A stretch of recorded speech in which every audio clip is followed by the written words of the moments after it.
আমরা ত্রিপুরা রাজ্যের এডিসি অঞ্চলকে নিয়ে। ঠিক আছে দাদা, আপনার নাম? আমার নাম জিতেন দেব বর্মা। আমি আজকে যে এই যে ডিমান্ডটা চলছে, জি। এটা নিয়ে অনেক অপপ্রচারও চলছে, আপনি যেটা বলছিলেন।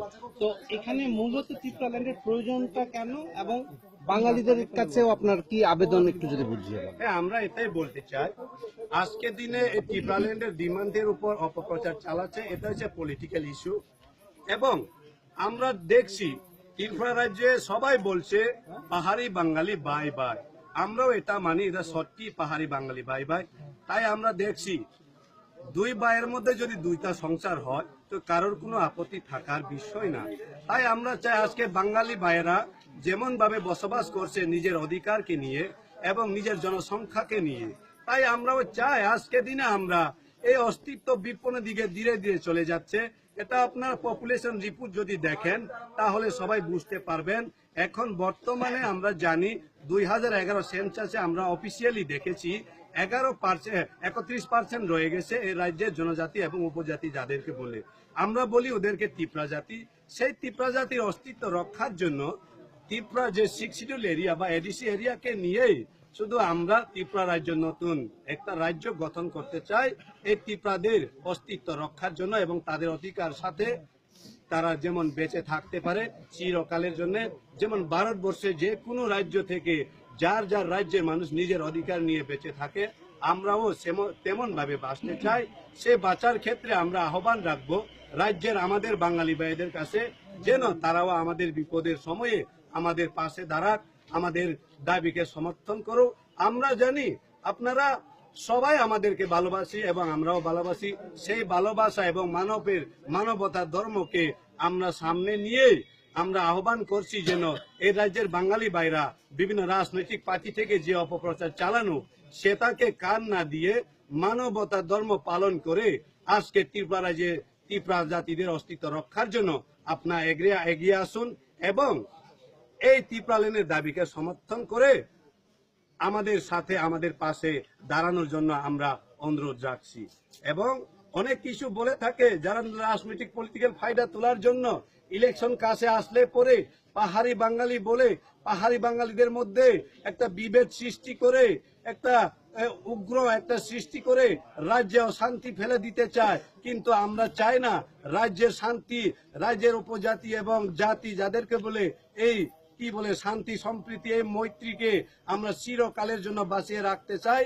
সেই ক্ষেত্রে রাজ্যের উপজাতিরার সংখ্যা থাকার বাঞ্ছনীয়, সেই সংখ্যাকে বাঁচিয়ে রাখতে পারলেই আমরা ভবিষ্যতেও রাজ্যের উপজাতি এবং জাতির যে মৈত্রী শান্তি বলে থাকে সেটাকে বজায় রাখতে পারবো।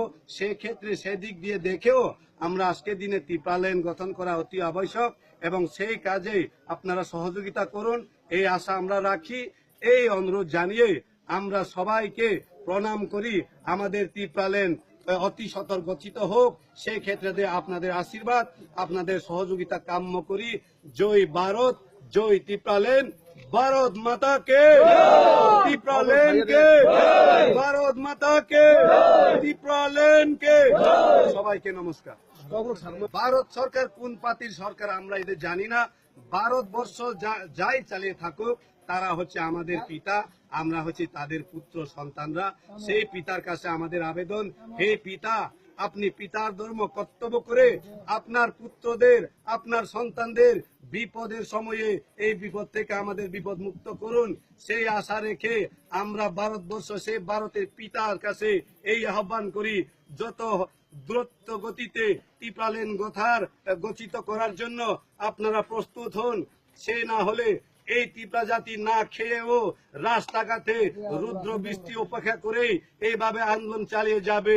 কেউ কেউ যদি বলে থাকে শুধু ত্রিপুরা রাজ্যে নয় ভারতবর্ষে যদি কোনো কিছু দাবি আদায় করতে গেলে জীবন দিতে হয়, তাহলে এটা আমরা বলি এটা ভুল ধারণা আমরা বলবো।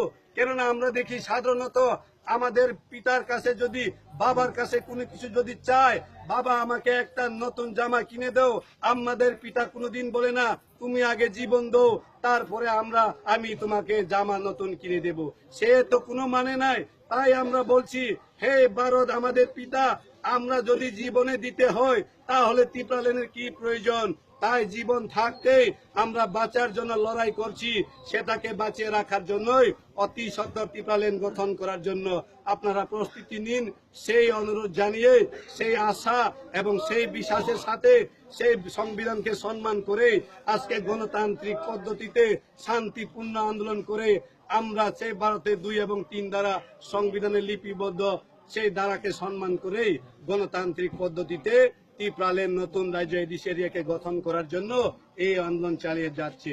সেই ক্ষেত্রে যদি বিভিন্ন পার্টি যদি অপপ্রচার করে থাকে তাহলে আমাদের এটা দুর্ভাগ্যের বিষয়, কেননা আমরা নিজের অধিকার নিয়ে বাঁচতে চাই, কার অধিকার আমরা হরণ করতে চাই না, কাউকে আমরা অশান্তিতে ফেলতে চাই না।